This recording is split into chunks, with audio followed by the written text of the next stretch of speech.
তুলে দাঁড়াও, গ্রেপ্তার করো একে। নিশ্চিত এই নিহত ব্যক্তির হত্যাকারী। একে খলিফার কাছে নিয়ে চলো বিচারের জন্য। লাশ লাশ, এদিকে খুন হয়েছে। ফাঁসি দেয়া হোক একে, ফাঁসি দেয়া হোক একে। ফাঁসি চাই, ফাঁসি চাই। ফাঁসি দাও, ফাঁসি দাও, ফাঁসি দাও, ফাঁসি ফাঁসি দাও। চাই, ফাঁসি ফাঁসি চাই, দাও, ফাঁসি দাও। হত্যার শাস্তি, হত্যা চাই। ফাঁসি চাই, ফাঁসি চাই। দেখো দুই হাত কেমন রক্তে রঞ্জিত হয়ে আছে। আমার তো দেখেই গা শিউরে উঠছে। না জানি কত কষ্ট দিয়েছে লোকটাকে। আরে আমরা তো আলী ভাইকে ভালো মানুষ হিসেবে জানতাম, সর্বদা সত্যের জয়গান গাই। আজ তার কি হলো? সে কেন এই কাজ করতে গেল?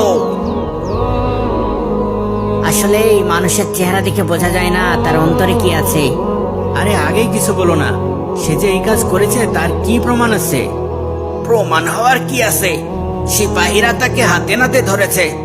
আবার কি প্রমাণ লাগবে? হ্যাঁ, ওই যে খলিফা আসছে, খলিফা আসছে। কি ব্যাপার, বাইরে এত লোকজন কেন? কি হয়েছে? জাহাপনা, সিপাহীরা এক আসামিকে ধরে এনেছে, আর মানুষজন তার পিছন পিছন বিচার দেখতে এসেছে। সবাই বাইরে আপনার ফয়সালার জন্য অপেক্ষা করছে।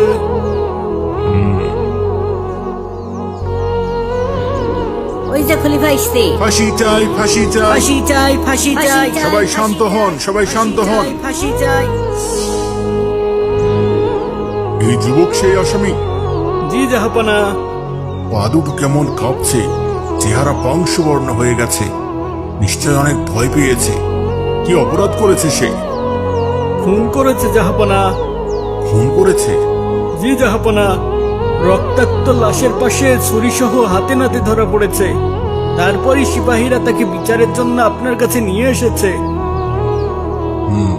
ফাঁসি চাই, ফাঁসি চাই। ফাঁসি চাই, ফাঁসি চাই। ফাঁসি চাই, ফাঁসি চাই। হত্যা চাই। ফাঁসি চাই, ফাঁসি চাই। হত্যার শাস্তি, হত্যা চাই। ফাঁসি দাও, ফাঁসি ফাঁসি দাও। দাও, ফাঁসি দাও। ফাঁসি চাই, ফাঁসি ফাঁসি চাই। চাই, ফাঁসি চাই। ফাঁসি চাই, ফাঁসি চাই। ফাঁসি চাই, ফাঁসি চাই। আপনারা শান্ত হন। এখনই এই অপরাধীর বিচার করা হবে। যদি সে সত্যি হত্যাকারী হয় তবে অবশ্যই তাকে কিসাসের ফয়সালা শোনানো হবে। হত্যার শাস্তি হত্যা, তার উপরও কার্যকর করা হবে। আল্লাহু আকবার, আল্লাহু আকবার, আল্লাহু আকবার, আল্লাহু আকবার, আল্লাহু আকবার, আল্লাহু আকবার, আল্লাহু আকবার। সেনাপতি, জি জাহাপনা। আপনি পুরো ঘটনা প্রথম থেকে বিস্তারিত খুলে বলুন। জি জাহাপনা। আমরা আজও প্রতিদিনকার মতো টহল দিচ্ছিলাম। ভোরবেলাতে যথারীতি রাস্তাঘাট ফাঁকাই ছিল। হঠাৎ আমাদের কানে একটা চিৎকার ভেসে আসে। আমরা প্রথমে বুঝতে পারিনি কিসের শব্দ হলো। কেমন মানুষের চিৎকারের মতো মনে হলো না? হ্যাঁ, খুব কাছে মনে হলো শব্দটা। চলো তো দেখি। তাড়াতাড়ি আমরা সেই শব্দ লক্ষ্য করে রওনা হই। আর একটু দূর যেতেই দেখি এই যুবক রক্তমাখা ছুরি হাতে দাঁড়িয়ে আছে, আর নিচে পড়ে আছে এক নিহত ব্যক্তির নিথর রক্তাক্ত দেহ। আশপাশে আর কেউ নেই। আমাদের বুঝতে বাকি থাকলো না যে এই ব্যক্তি নিহত ব্যক্তির হত্যাকারী। সাবধান, হাত তুলে দাঁড়াও, গ্রেপ্তার করো একে। নিশ্চিত এই নিহত ব্যক্তির হত্যাকারী। একে খলিফার কাছে নিয়ে চলো বিচারের জন্য। এই খুন হয়েছে, খুন হয়েছে। লাশ লাশ, এদিকে খুন হয়েছে। তারপর আমরা সরাসরি তাকে আপনার দরবারে বিচারের জন্য নিয়ে এসেছি হুজুর। এখন আপনি এর বিচার করুন মহামান্য খলিফা। হে যুবক, তোমার বিরুদ্ধে যে অভিযোগ করা হয়েছে তা কি সত্য? তুমি কি এই নিহত ব্যক্তিকে হত্যা করেছো? হ্যাঁ, আমি এই ব্যক্তিকে হত্যা করেছি। কেন হত্যা করেছো? কিভাবে হত্যা করেছো? তুমি চুপ করে থাকলে তোমার আত্মসমর্থনের সুযোগ হারাবে।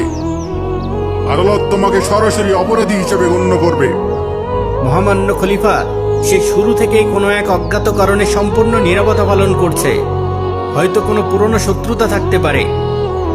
যেহেতু আসামিকে হত্যা করার পর সম্পূর্ণ হাতে নাতে ধরা হয়েছে, যেহেতু আসামি তার আত্মপক্ষ সমর্থন করেনি এবং নিজ মুখে হত্যার কথা স্বীকার করে নিয়েছে, তাই তার অভিযোগ প্রমাণ করতে আলাদা করে কোনো তথ্য প্রমাণের দরকার নেই।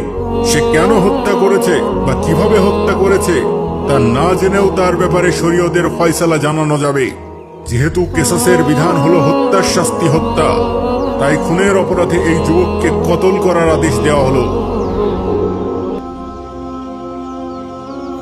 তাকে আসরের ওয়াক্ত পর্যন্ত বন্দি রাখা হবে এবং নামাজের পর সকল মানুষের সামনে তাকে ফাঁসিতে ঝোলানো হবে।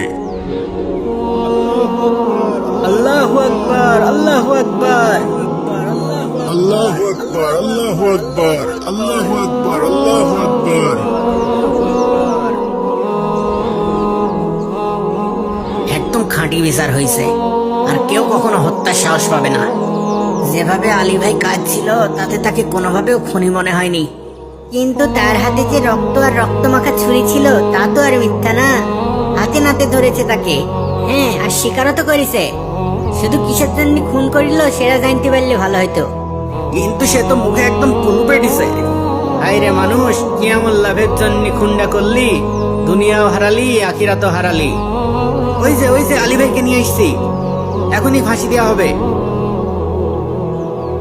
আসামিকে ফাঁসির কাষ্ঠে উঠাও, এখনই তার ফাঁসি কার্যকর করা হবে। জি জাহাপনা, চলো উপরে ওঠো। থামেন জাহাপনা, থামেন। হ্যাঁ? জাহাপনা থামেন, থামেন জাহাপনা। এই যুবককে ফাঁসি দেবেন না, সেই নিহত ব্যক্তির হত্যাকারী নয়। হ্যাঁ? হ্যাঁ? কে তুমি? কি বলছো এসব? হে খলিফা, এই যুবক সম্পূর্ণ নির্দোষ, তার কোনো অপরাধ নেই। সকল অপরাধ আমার। এই নৃশংস হত্যাকাণ্ডের জন্য দায়ী আমি হচ্ছি প্রকৃত আসামি, আমি তার হত্যাকারী। হ্যাঁ? এই লোক কি বলে এসব? তাহলে আলী ভাই খুনি না? তাহলে যে একটু আগে স্বীকার করলো। ইয়া আল্লাহ, এসব কি হচ্ছে কিছুই তো বুঝতে পারছি না। আমরা সবাই দিবাস্বপ্ন দেখছি না তো? আল্লাহু আকবার, আল্লাহু আকবার। আল্লাহু আকবার, আল্লাহু আকবার। কি বলছো এসব? তুমি কি বুঝে বলছো? এই হত্যার দায় নিজের ঘাড়ে নিতে যাচ্ছ। এর ফলে তোমাকে এই যুবকের স্থলে ফাঁসির শাস্তি পেতে হবে। হ্যাঁ, আমি জেনে বুঝেই বলছি মহামান্য খলিফা, আমি প্রকৃত খুনি আর এই ব্যক্তি নির্দোষ। হে ব্যক্তি, তোমার দাবিতে আমরা সবাই আশ্চর্য হয়ে গেলাম। তুমি এবার আসল ঘটনাটা খুলে বলো দেখি। বলছি মহামান্য খলিফা, বলছি। আমার নাম মিজানুর রহমান। আমি এক নিঃস্ব, অসহায়, নিতান্ত গরিব একজন মানুষ। গত 2 দিন যাবৎ আমি ক্ষুধার যন্ত্রণা সহ্য করছি। আমার কাছে সামান্য অর্থও ছিল না যা দিয়ে ক্ষুধা নিবারণ করব। ক্ষুধার কষ্টে আর থাকতে না পেরে ভোরবেলাতেই ঘরের বাইরে বের হয়ে আসি। খাবার নেই, খাবার পাওয়ার কোনো সম্ভাবনাও নেই। এমন সময় দেখি একটি কেতাদুরস্ত লোক এদিকেই হেঁটে আসছে। চকচকে সুন্দর পোশাক পরিচ্ছদ পরিহিত এক লোক। তখনই আমার মাথায় শয়তানি বুদ্ধি আসে। শয়তান আমাকে প্ররোচনা দেয়, লোকটার পোশাক আশাক দেখে মনে হচ্ছে বড় কোনো ব্যবসায়ী হবে। তার সঙ্গে অবশ্যই মূল্যবান অর্থ সামগ্রীও থাকবে। যদি তুমি এই সুযোগে তাকে হত্যা করতে পারো, তবে সহজেই তার টাকা পয়সাগুলো হাতিয়ে নিতে পারবে। আর এই জায়গাটাও নির্জন, কেউ জানতেও পারবে না হত্যাকারীকে। কি বলেন এইসব? হ্যাঁ, এতে তোমার ক্ষুধার জ্বালা তো মিটবেই, তার উপর ভবিষ্যতেও বেশ কিছুদিন আরাম আয়েসে জীবনযাপন করতে পারবা। না না, আমি এই কাজ করতে পারবো না। তাহলে ক্ষুধার জ্বালায় মরবা। কিন্তু তারপরও, হ্যাঁ, এই লোকটা কোথায় গেল? আর তখনই আমার পেটটা মোচড় দিয়ে উঠল। আমি আর ক্ষুধার যন্ত্রণা সহ্য করতে না পেরে ভালো মন্দের পার্থক্য করার জ্ঞানটুকুও হারিয়ে ফেললাম। শয়তানের প্ররোচনায় আমি হিতাহিত জ্ঞান হারিয়ে ফেললাম আর কোমর থেকে ছুরি বের করে অপেক্ষা করতে লাগলাম। লোকটা কাছে চলে আসতেই আমি আক্রমণ করে বসলাম। এই তো মরে গেছে, নিশ্চয় ওর পকেটে থাকবে টাকা পয়সা। তাড়াতাড়ি ওর পকেটে দেখি আর যা পাই তা নিয়ে কেটে পড়ি। সিপাহী? এত সকালে সিপাহী কোথা থেকে এলো? হে আল্লাহ, ধরা পড়ে যাব নাকি? ধরা পড়লে তো নিশ্চিত ফাঁসি। থাকলো টাকা, তাড়াতাড়ি সরে পড়ি। তারপর খুব দ্রুত আমি কাছেই লুকিয়ে পড়ি, যেন সিপাহীরা আমাকে আর খুঁজে না পায়। কিন্তু অবাক হয়ে দেখি সিপাহীরা এই যুবককে রক্তমাখা ছুরি হাতে ধরে নিয়ে আসছে আর আর লোকজন চিৎকার করছে, এই খুন হয়েছে, খুন হয়েছে, লাশ লাশ, খুন হয়েছে, খুন হয়েছে, লাশ লাশ, খুন হয়েছে, খুন হয়েছে, লাশ লাশ, এই এদিকে খুন খুন হয়েছে, হয়েছে, খুন হয়েছে, এই খুন হয়েছে, খুন হয়েছে। লাশ লাশ, এদিকে খুন হয়েছে। আমিও সুযোগ পেয়ে গেলাম। আমিও মানুষের সাথে চিৎকার করতে করতে আড়াল থেকে বের হয়ে এলাম, লাশ লাশ, খুন হয়েছে, খুন হয়েছে। আর এমন ভাবে তাদের সাথে মিশে গেলাম যে নিহত ব্যক্তির প্রকৃত হত্যাকারী যে আমি, এ কথা বোঝার আর কোনো উপায় থাকলো না। কি ভয়ঙ্কর! একদম লোমহর্ষক ঘটনা। আমার শিরদাঁড়া দিয়ে ঠান্ডা স্রোত নেমে যাচ্ছে। তাহলে তুমি এই কথা এখন বলছো কি কারণে? হে খলিফা, আমি ক্ষুধার তাড়নায় আর শয়তানের প্ররোচনায় হিতাহিত জ্ঞান হারিয়ে ফেলেছিলাম। কিন্তু যখন দেখলাম এই অল্প বয়স্ক সুন্দর যুবককে বিনা অপরাধে কিসাসের ফয়সালা শোনানো হলো, কতল করার আদেশ দেওয়া হলো, তখন আমার চেতনা ফিরে এলো। বিবেকের দংশন বারবার আমার হৃদয়কে ক্ষতবিক্ষত করতে লাগলো। এখন তো আমি দুইজন ব্যক্তির হত্যাকারী হয়ে গেলাম। একজনকে নিজের হাতে খুন করলাম, আর অন্যদিকে অপরাধ স্বীকার না করে এই নিরপরাধ যুবককে ঠান্ডা মাথায় হত্যা করছি। দুনিয়ার শাস্তির তুলনায় তো আখিরাতের শাস্তি অনেক কঠিন। হাসরের ময়দানে আল্লাহ তাআলার সামনে আমি কি জবাব দেব? তার চেয়ে অপরাধ স্বীকার করলে হয়তো দুনিয়ায় শাস্তি পাবো, কিন্তু একই সাথে একজন নিরপরাধ লোকের জীবন তো রক্ষা হবে। এই বিবেচনায় হয়তো আল্লাহ তাআলাও আমাকে ক্ষমা করে দিতে পারে। হ্যাঁ, আমি আমার অপরাধ স্বীকার করব। তাই আমি আপনার দরবারে হাজির হয়ে হত্যার প্রকৃত রহস্য উদ্ঘাটন করে দিলাম। আমিই হচ্ছে আসল হত্যাকারী, আর এই ব্যক্তি সম্পূর্ণ নির্দোষ। তাই তাকে মুক্তি দিয়ে দিন আর আমার বিচার করুন। কিন্তু তুমি তো আমার মনে নতুন প্রশ্ন জাগিয়ে দিলে। কি প্রশ্ন?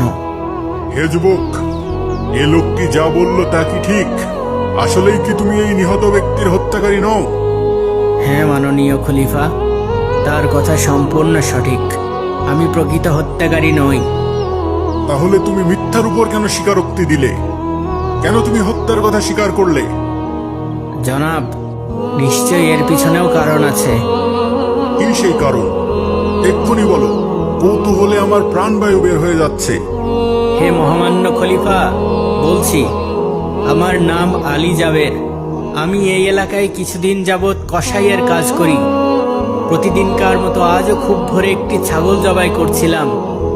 হঠাৎ কাছে কোথাও থেকে একটা আর্তচিৎকার ভেসে আসে। মানুষের চিৎকার মনে হলো। এত ভোরবেলায় কেউ বিপদে পড়লো নাকি? যাই তো দেখি কি হলো। আমি রাস্তার কাছে আসতেই যে দৃশ্য দেখলাম,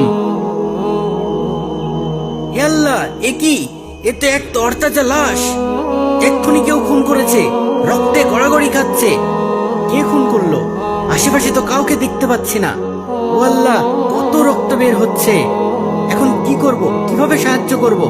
কাকে ডাকবো? সাবধান, হাত তুলে দাঁড়াও। হ্যাঁ, হায় আল্লাহ, এ কোন মুসিবতে পড়লাম? আমার হাতে রক্তমাখা ছুরি, পাশে পড়ে আছে রক্তে রঞ্জিত লাশ। আশেপাশে অন্য কেউ নেই। এবার মনে হয় আমি আর বাঁচতে পারবো না। গ্রেপ্তার করো একে। নিশ্চিত এই নিহত ব্যক্তির হত্যাকারী। একে খলিফার কাছে নিয়ে চলো বিচারের জন্য। লা ইলাহা ইল্লা আনতা সুবহানাকা ইন্নী কুনতু মিনাজ জালিমিন। খুন হইছে, খুন হইছে, লাশ, লাশ, লাশ খুন হয়েছে, লাশ, খুন এদিকে হয়েছে। খুন হয়েছে। আমি বুঝতে পারলাম একমাত্র মহান আল্লাহ তাআলার কুদরত ছাড়া আমার আর বাঁচার কোনো উপায় নেই। আমার কথা একটি শিশু বাচ্চাও বিশ্বাস করবে না। এখন আমি যতই সাফাই গাই না কেন, কেউ তো আমার কথা বিশ্বাস করবে না। বরং সবাই আমাকে মিথ্যাবাদী বলে ধিক্কার দেবে। সবাই বলবে আলী একজন মিথ্যাবাদী। হাতে নাতে ধরা পড়ার পরও অস্বীকার করেছে। একে দ্বিগুণ শাস্তি দিয়ে কতল করা হোক। তাই অন্তত নিজেকে মিথ্যাবাদী হওয়া থেকে বাঁচাতে আমি এই মিথ্যা অভিযোগ স্বীকার করে নিই। আর প্রতিটা মুহূর্ত আল্লাহর সাহায্যের অপেক্ষায় অতিবাহিত করেছি। আমার মনে দৃঢ় বিশ্বাস ছিল, যেহেতু আমি নির্দোষ, আল্লাহ তাআলা ঠিকই যে কোনো উপায়ে আমাকে রক্ষা করবেন। আর যদি দুনিয়ার বিচার থেকে মুক্তি নাও পাই, নিশ্চয় পরকালে আল্লাহ তাআলা আমাকে উত্তম প্রতিদান দেবেন ইনশাআল্লাহ। হে যুবক, তোমার আল্লাহর উপর বিশ্বাস দেখে আমি অবাক হয়ে গেলাম। আমার ঈমান বেড়ে গেল। ওরে বাপরে, কি এক টান টান উত্তেজনাপূর্ণ রহস্যের জট উদ্ঘাটন হলো। আমি তো হাঁপ ছেড়ে বাঁচলাম। তা তো হলো, কিন্তু এখন বিচারের কি হবে? তোমরা দুজনই আল্লাহর উপর ভরসা আর বিশ্বাসের এক অনন্য নজির স্থাপন করেছ। আমি যার পর নাই খুশি হয়েছি, কিন্তু শরীয়তের বিধান এবং বিচার সম্পূর্ণ আলাদা জিনিস। এই বিচারের আবার নতুন করে রায় ঘোষণা হবে। উজিরে আজম, সেনাপতি, ইমাম সাহেব, এদের বিচারের ব্যাপারে আপনাদের কি মত?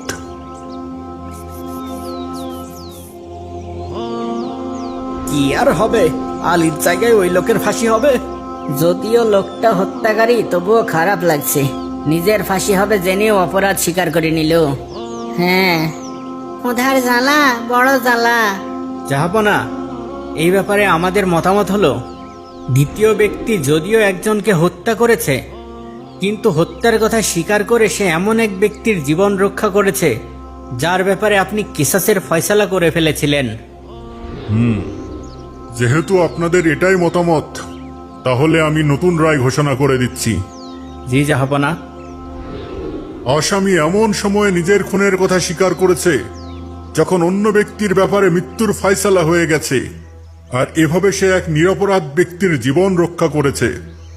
আর আল্লাহ রাব্বুল আলামিন পবিত্র কোরআনে বলেছেন, যে কারো প্রাণ রক্ষা করলো সে যেন সকল মানুষের প্রাণ রক্ষা করলো।